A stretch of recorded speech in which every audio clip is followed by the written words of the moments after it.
तुम्हारा मेरा रिश्ता ना महज एक चक्कर के जैसा है।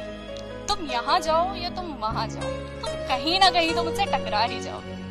तुम कहीं ना कहीं तो मुझसे टकरा ही जाओगे, और फिर अलग भी अगर चलोगे तो घूम फिर कर मेरे पास ही आओगे। अब जमाना यूं ही थोड़ी ना कहता है कि इसका और इसका चक्कर चलता है। हम भी सबकी तरह रात रात भर बातें करते थे, थक जाने के बाद एक दूसरे को गुड नाइट मैसेज करके सो जाते थे। लेकिन एक दिन उसका मैसेज आया, बाबू आज गुड नाइट और लव यू वॉइस मैसेज में भेजो। मैंने वॉइस मैसेज भेजा, बाबू I love you good night. उसका मैसेज आया, बाबू अच्छे से नहीं बोला। मैंने फिर भेजा, बाबू I love you and good night. उसने फिर मैसेज किया, बाबू आज तुम अच्छे से नहीं बोल रहे हो। मैंने फिर मैसेज किया, बाबू I love you so much. उसका कॉल आया इतने में, बाबू तुम अच्छे से नहीं बोल रहे हो, आज तुम्हें फील नहीं हो रहा, तुम मुझे प्यार नहीं करते। ठीक है नहीं करता, फोन काट दे, नींद आ रही है। इतने में एक मैसेज आया, बाबू you don't think it's not working anymore, I need some space, I need breakup. हैं कौन सा वाला फूक लिया आज तूने? सच्ची मोहब्बत में प्यार मिले ना मिले, लेकिन याद करने के लिए एक चेहरा जरूर मिल जाता है। तू धूप सुनहरी फिजाओं में रहती हो मेरी दुआओं में। ना जाने क्यों टाइम पास करने वालों से ही सच्ची मोहब्बत होती है।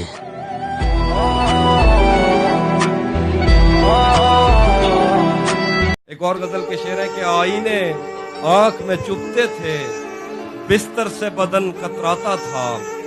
आईने आंख में चुभते थे, बिस्तर से बदन कतराता था। एक याद बसर करती थी मुझे, मैं सांस नहीं ले पाता था। क्या कहने चुभते थे, बिस्तर से बदन कतराता था। एक याद बसर करती थी मुझे, मैं सांस नहीं ले पाता था। एक शख्स के हाथ में था सब कुछ, मेरा खिलना भी मुरझाना भी। एक शख्स के हाथ में था सब कुछ, मेरा खिलना भी मुरझाना भी। रोता था तो रात उजड़ जाती, हंसता था तो दिन बन जाता। बहुत अच्छे, वाह वाह वाह वाह। के हाथ में था सब कुछ, मेरा खिलना भी मुरझाना भी। रोता था तो रात उजड़ जाती, हंसता था तो दिन बन जाता था। मैं रब से राब्ते में रहता, मुमकिन है कि उससे राब्ता हो। मैं रब से राब्ते में रहता, मुमकिन है कि उससे राब्ता। दर्द को झेलने के तरीके दिए जाए, मैं अगर जिंदा हूँ तो मुझे जिंदा रहने दिया जाए। मैं कौन हूँ, मैं क्यों हूँ कि लड़ाई हर रोज खुद से लड़ता हूँ। ऐ जिंदगी मुझे 2 पल सुकून दिया जाए।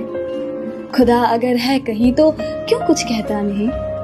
अगर मैं सच्चा हूँ तो ऐ खुदा मुझे जीने की एक वजह दिया जाए। मुझे जीने की एक वजह दिया जाए।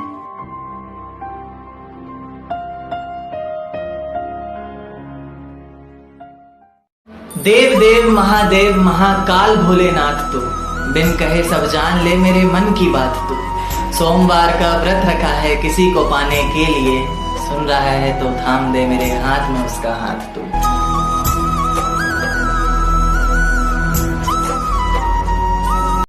हम किसी से खुशियां मांगे ये हमें मंजूर नहीं, मांगी हुई खुशियों से किसका भला होता है।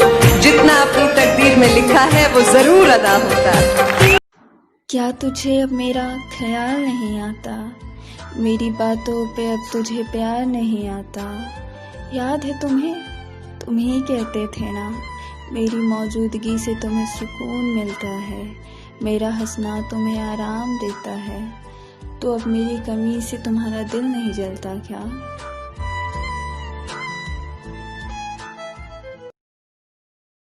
और ये love is not attraction, love is not also about to find someone, love is about to find your soul in another one. कि जब चोट उसको लगे ना, दर्द आपको, कि जब आंखों में सांस उसके आए और दिल भारी आपका हो जाए, कि वो आपके साथ नहीं किसी और के साथ है तो क्या वो खुश तो है ना, इस बात की ज्यादा खबर। मुझे भी तुम्हारी फिक्र सताती है पर मैं फिक्र जता नहीं पाता हूँ। मुझे भी तुम्हारी फिक्र सताती है पर मैं फिक्र जता नहीं पाता हूँ। पर तुम मुझसे दिल मत लगा बैठना, दिल पे एक आशिक हूँ मैं, दिल तुम्हारा टूट ही जाएगा, क्योंकि ऐसी फिक्र तो मैं सभी के लिए जताता हूँ। हम मर गए तो सबको दफनाने की फिक्र होगी, हम मर गए तो सबको दफनाने की फिक्र होगी, किसी को कब्र तो किसी को ले जाने की फिक्र होगी। मेरा नाम पुकारा जाएगा मस्जिद के मीनारों में, कहीं देर ना हो जाए जनाजे की फिक्र होगी। पहले रोते थे मेरे मरने के अफसोस में, हम चले गए तो उनको खाने की फिक्र होगी। जूं ही शाम होगी परेशानी बढ़ जाएगी, कितने मेहमान आ गए उनको सुलाने की फिक्र होगी। फीके चावल बनाएंगे सब गोश्त बनाएंगे, सबको बरादरी में इज्जत बनाने की फिक्र होगी।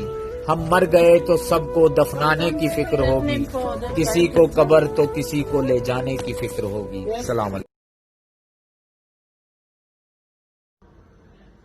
क्या हाल है? हेलो।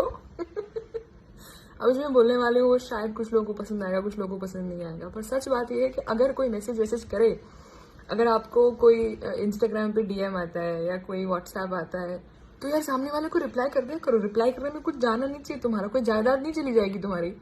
नहीं, उसका सबसे बड़ा कारण ये है कि ये मैसेजेस एक उम्र तक ही आते हैं। जाओ करके पूछो उन लोगों को जिनको सिर्फ बैंक के मैसेज आते हैं कि तुम्हारा इतना EMI कटा है या ये वाला तुम्हारा प्रीमियम बाकी है, या कस्टमर केयर वाले होते हैं। ऐसा टाइम है, उसके पहले जो है ना उसे एक्सेप्ट कर लो, खुश रहो। मुकद्दर वाले होते हैं जिनको मैसेज आते हैं, जिनको DM आते हैं। तो अगर आपको कोई रिप्लाई नहीं कर रहा ना, भेज दो उसको ये वीडियो, समझ आ जाएगा उसको।